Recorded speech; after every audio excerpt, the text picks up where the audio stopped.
পিতামাতার সাথে খারাপ ব্যবহার করলে দুনিয়াতে নগদ যে শাস্তি ভোগ করতে হয়। ১. রিজিকের সংকীর্ণতা, সম্পর্ক নষ্ট হওয়া, কাজকর্মে বারবার বাধা, অর্থনৈতিক কষ্ট। এসবকে আলেমরা পিতামাতার কষ্ট দেওয়ার দ্রুততম পরিণতি হিসেবে উল্লেখ করেন। ২.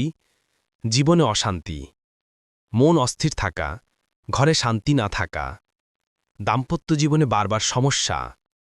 এসবও নগদ শাস্তি হিসেবে মানুষের জীবনে দেখা যায়। ৩.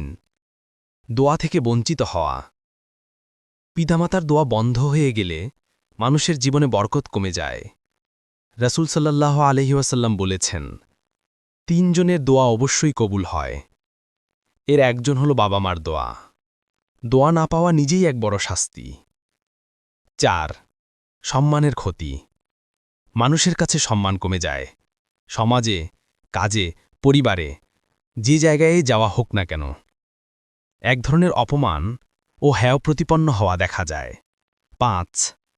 নিজের সন্তানদের কাছ থেকে একই আচরণ পাওয়া, এটি সবচেয়ে বেশি উল্লেখিত বাস্তব শাস্তি।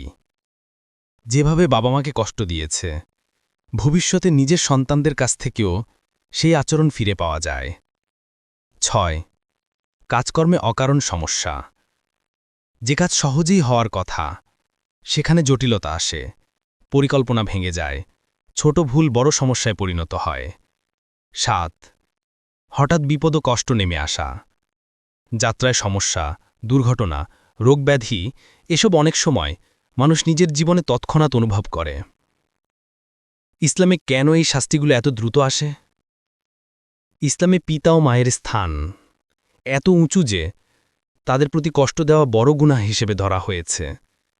তাই আলেমরা বলেন, অনেকে দুনিয়াতেই এর ফল ভোগ করে।